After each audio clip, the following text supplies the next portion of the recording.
For 5 years, South Africa was sold a dream.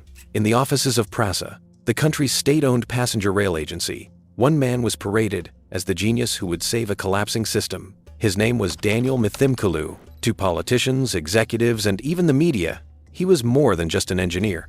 He was the face of transformation. The man held up as proof that black excellence could thrive in a sector long dominated by white engineers. He was handed billions of rand and given the keys to modernize a railway network that millions of poor South Africans relied on every single day to get to work, school, and survive. But behind the sharp suits and the doctor title was a dangerous truth. Daniel Mthimkhulu was no savior.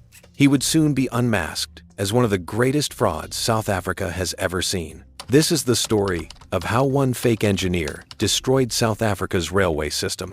The story of Daniel Mthimkhulu does not start in a shiny boardroom or a fancy university. It begins in Sebokeng, a township south of Johannesburg, far from the European lecture halls he would later claim as his own. Nothing about his early life suggested brilliance or genius. In fact, the truth about his education was plain and unremarkable. The man who would one day introduce himself as Dr. Mthimkhulu had only one real qualification, a matric certificate, nothing more. And yet, that small piece of paper was enough to open the first door for him. In 1998, he joined Spoornet, the state-owned rail company that would later become PRASA. His role was modest.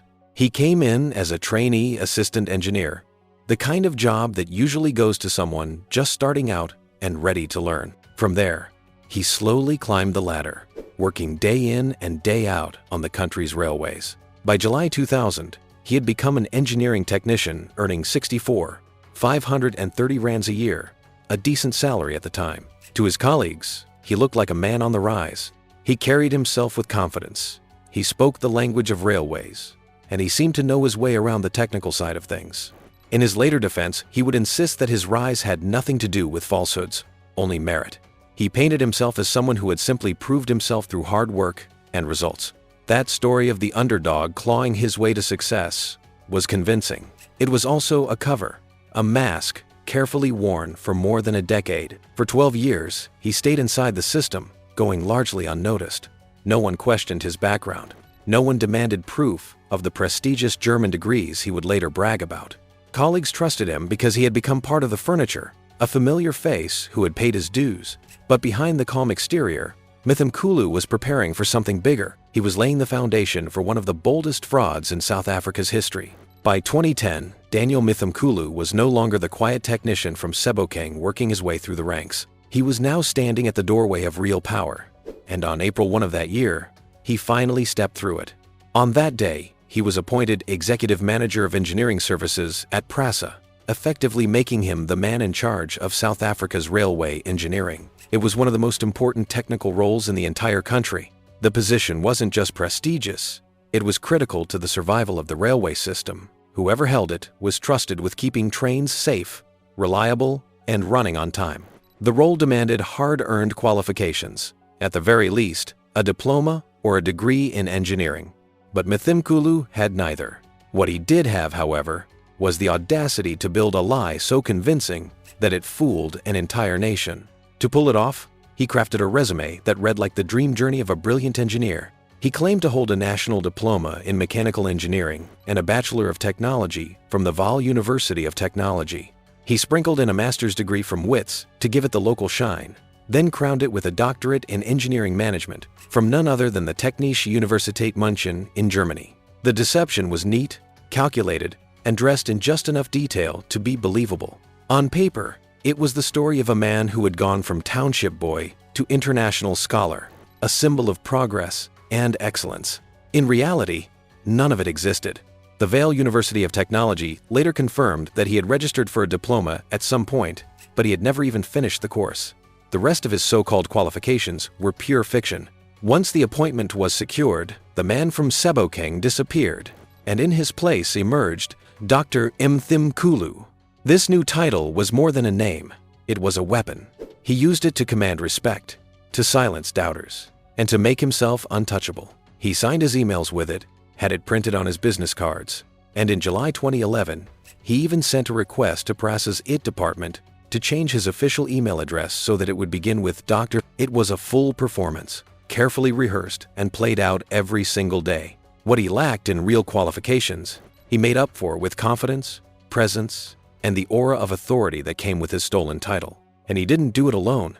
His rise was backed at the highest levels of PRASA by the company's then CEO, Lucky Montana. Montana was not just supportive, he was Mthimkhulu's loudest cheerleader. He paraded him before the media, calling him a genius of an engineer and the country's leading expert in rolling stock. At one press conference, Montana even went so far as to claim that German companies were lining up, desperate to recruit him. Together, they created a powerful illusion. To Montana, Mthimkhulu was the perfect symbol of black excellence. A man whose supposed brilliance could validate billion-rand railway projects and silence critics who questioned his leadership. For Mthimkhulu, Montana's backing was a golden shield. With the CEO himself vouching for him, no one dared challenge the credentials of Dr. Mthimkhulu. Once Daniel Mthimkhulu had secured his position as PRASA's head of engineering, the lie didn't stop there. Having convinced everyone he was a qualified doctor of engineering, he became bolder. The fake degrees had gotten him power, respect, and influence. Now, he wanted money to match. Just 5 months after stepping into the role, in September 2010, he set his sights on turning his fraud into fortune. He went straight to the top. Walking into CEO Lucky Montana's office, he presented what looked like a golden ticket, a letter supposedly from DB Schenker, a major German engineering firm. According to this letter, the company wanted to hire him as an engineering services specialist with a jaw-dropping salary of 2.8 million rands a year. It was more than most senior executives in South Africa were earning at the time. For any organization with proper checks in place, verifying the offer would have taken one phone call or one email. But PRASA, blinded by the fear of losing their so-called star engineer, never questioned it. Montana, desperate to keep his prized doctor, didn't hesitate. He immediately matched the supposed German offer. Overnight, Mthimkhulu's annual salary jumped from 1.6 million rands to 2.8 million rands. With nothing more than a forged piece of paper, he had secured a raise of over 1 million rand. It was as if he had been handed a blank check, and nobody dared to ask whether it was real. By the time Daniel Mthimkhulu was strutting around PRASA with his fake doctorate, inflated salary, and the unshakable backing of CEO Lucky Montana, he had moved from being a fraud in a suit to a man who held the keys to South Africa's rail future.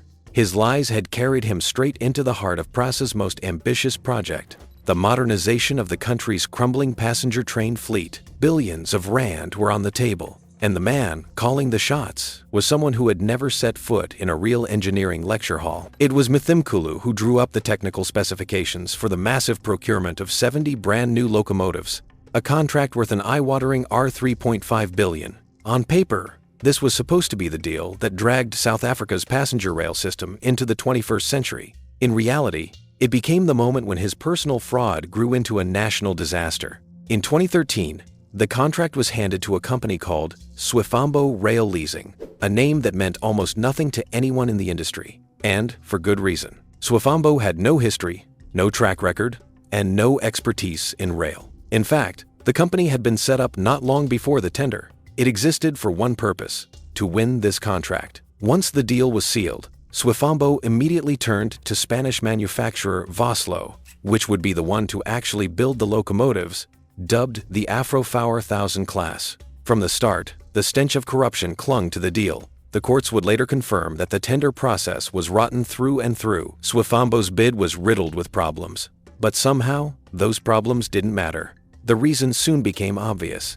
The technical requirements written by Mthimkhulu were not neutral, nor were they based on South Africa's needs. They had been drawn up so precisely that they aligned perfectly with the trains Vossloh was already producing. It wasn't an accident. The specifications were tailored to fit a product, not a railway system. In other words, the tender was rigged from the very beginning. And then came the fatal mistake that turned corruption into comedy. The Afro-Four 1000 locomotives Mthimkhulu had approved were built at a height of 140 millimeters. That sounds harmless enough until you realize that Transnet's own infrastructure standards capped the safe height at 965 millimeters. In plain English, the trains were too tall for South Africa's tracks. They couldn't run across much of the network without the risk of slamming into overhead electrical wires. Engineers inside Transnet had flagged this exact danger, but their warnings were ignored by PRASA leadership. desperate to parade shiny new trains regardless of whether they actually worked. By the time the scandal broke wide open, it was too late. PRASA had already handed over 2.7 billion rands to Swifambo. In return, South Africa got 13 locomotives that looked impressive but were practically useless. 13 steel monuments to arrogance, corruption, and incompetence. The Supreme Court of Appeal eventually scrapped the contract, calling it what it was: unlawful and corrupt. But by then, the money was gone. Swifambo had slipped into liquidation, and billions of rand in public funds had vanished into thin air. This was the blunder that finally cracked open his empire. The scandal exploded in July 2015 when Rapport, an Afrikaans language newspaper, dropped a bombshell investigation. Journalist Peter Louis Myburgh revealed that the shiny Afrofour 1000 locomotives, bought at staggering cost, were the wrong size for the very network they were supposed to serve. Overnight, the story went from whispers in engineering circles to front-page outrage. People wanted answers. How could such a basic error slip past the man who was supposed to be the country's top railway engineer? And more importantly, who was this Dr. Mthimkhulu who had overseen it all? As journalists began digging deeper, the answers were uglier than anyone expected. PRASA, under enormous pressure, first tried to defend him. There were claims that the criticism was politically motivated, even racially motivated, as if the scandal was less about engineering and more about personal attacks. But the facts refused to go away. The spotlight on the trains quickly turned into a spotlight on the man himself. Questions about his qualifications, long ignored, suddenly became urgent. And once investigators started asking, it didn't take long before the house of cards collapsed. By mid-July, PRASA announced it would formally investigate whether Dr. Mthimkhulu was in fact a doctor at all. Within weeks, the truth was undeniable. His degrees were fake, his doctorate was imaginary, and the man in charge of South Africa's railway engineering was nothing more than a glorified technician with a matric certificate. Faced with humiliation, he tried to walk away before the system threw him out. In late July 2015, just 2 weeks after standing beside Lucky Montana in a defiant press conference, he quietly resigned. But even his resignation could not shield him from the fallout. PRASA pressed ahead with its investigation and made it official. Daniel Mthimkhulu was fired, disgraced, and exposed. But this was only the beginning. Once the mask slipped, people began to realize the too tall trains were not the only scandal attached to his name. Journalists dug deeper and discovered his corruption stretched beyond fake qualifications and bad procurement. It turned out he had been using his executive power to line his family's pockets. Investigators from the Daily Maverick Scorpio unit revealed that he had arranged for a company called Y-Rail Trans Trading, owned by his own sister, to be quietly added to PRASA's list of suppliers. No tender process, no scrutiny, just his signature and influence. Y-Rail, a company with no proven ability or history in the industry, was then handed contracts worth over 57 million rands. And according to whistleblowers, much of the work it was paid for was never even done. The discovery turned what had started as an embarrassing procurement blunder into a full-blown story of state capture in miniature. It was no longer just about one man lying his way to the top. It was about how he used that position to bleed the rail agency dry. The Afrofour 1000 debacle had simply pulled the curtain back. Behind it was a cesspool of nepotism, greed, and systematic looting. The same man who convinced South Africa he was a doctor of engineering had also convinced PRASA to enrich his family while the country's railways collapsed. Between his fraudulent promotion in April 2010 and his forced resignation in July 2015, Daniel Mthimkhulu had pocketed more than 15 million rands from PRASA. Of that, nearly 6 million rands came directly from the fake German job offer, money that should never have been his in the first place. It wasn't just theft from PRASA, it was theft from the South African taxpayer. Every rand he pocketed was money that could have gone into fixing trains, improving services, and keeping the railway system alive. Instead, it went into fueling the lifestyle of a man who had built his entire career on lies. When the curtain finally fell on Daniel Mthimkhulu's lies, the damage he had left behind was staggering. His fraud had not only embarrassed PRASA, but had also crippled South Africa's railway system to the point where it barely functioned. And the true cost of his deception was not measured only in rands, but in human suffering. PRASA, drained of money and riddled with corruption, collapsed into chaos. The Auditor General revealed a trail of financial recklessness, flagging 14.6 billion rands in irregular spending. The entity was so dysfunctional that it earned the shameful title of the worst-performing government institution in the country. Instead of generating income, it became a money pit, reliant on endless government bailouts just to stay afloat. By 2020, PRASA had posted a loss of nearly 2 billion rands in a single year, and investigations even uncovered more than 3,000 ghost employees still drawing salaries. It was not just incompetence, it was systematic looting. But while executives and fraudsters lined their pockets, ordinary South Africans paid the real price. The collapse of the train network destroyed one of the country's most affordable and essential forms of transport. In 2009, there were 21 long-distance routes linking cities and towns. By 2022, that number had been slashed to just 2. In the Eastern Cape, where trains had once carried nearly 8 million passengers a year, the number fell to barely 150. The service simply disappeared. The human impact of this collapse was devastating. Commuters who once paid a few hundred rand a month for a train ticket suddenly found themselves forced to use minibus taxis at more than 10 times the cost. A trip from East London to Natabuzuko, which once cost 58 rand a week by train, now requires 600 rand by taxi. A monthly ticket that used to cost 232 rand ballooned to 400 rands. For families already living on the edge, this was not just a price increase. It was economic suffocation. Critics called it sabotage of the poor, because without affordable transport, many could not afford to reach their workplaces at all. And it was not just about money. With security contracts cut and oversight gone, the railways became open territory for vandals and thieves. Cables were stripped, infrastructure gutted, and trains left unusable. Even when trains did run, they were dangerous. Passengers packed into overcrowded, crumbling carriages were vulnerable to robberies, assaults, and even stampedes. For many, boarding a train became a gamble between reaching work or falling victim to crime. The destruction left behind was so severe that rebuilding PRASA will take decades and billions of rands. It is not just a matter of fixing broken tracks or buying new trains. It is about restoring trust in a system that millions have already abandoned. For an entire generation of South Africans, the train is no longer a symbol of opportunity, but of failure. They have been forced to reshape their daily lives around more expensive and less reliable transport, while the dream of a functioning, affordable railway fades further away. After Daniel Mthimkhulu was pushed out of PRASA, investigators wasted no time in opening a criminal case. The Hawks, through their Serious Economic Offences Unit, dug into every document, every forged qualification, and every inflated payslip he had ever produced. By the time he finally appeared in the Johannesburg Specialized Commercial Crimes Court in Palm Ridge, the evidence was overwhelming. Prosecutors presented the fake job offer from Germany that had tricked PRASA into doubling his salary, the fraudulent qualifications he had used to rise through the ranks, and the forged documents he had later produced to cover his tracks.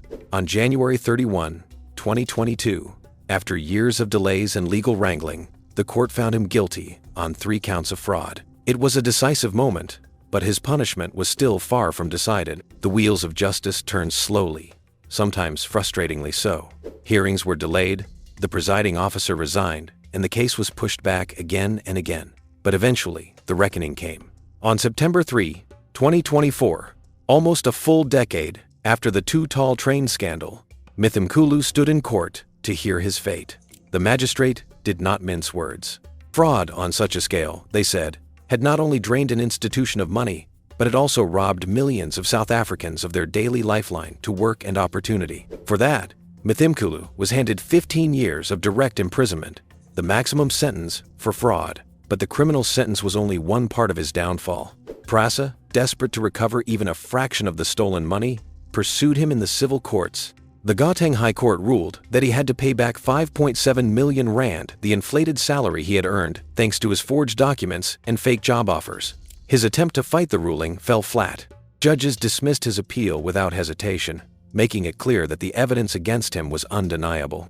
The final blow came when the National Prosecuting Authority's Asset Forfeiture Unit moved in. In March 2024, they obtained a court order to seize everything he owned, from his cars and properties to his bank accounts, with the assets valued at more than 5.5 million rand.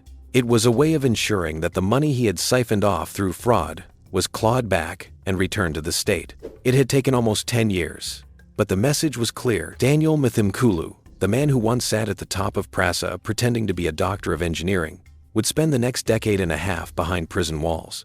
For South Africa, it was a bitter kind of justice. The trains were still broken, commuters were still paying the price, but at least the man who had played such a central role in destroying the railways was no longer free to enjoy the fortune he had stolen.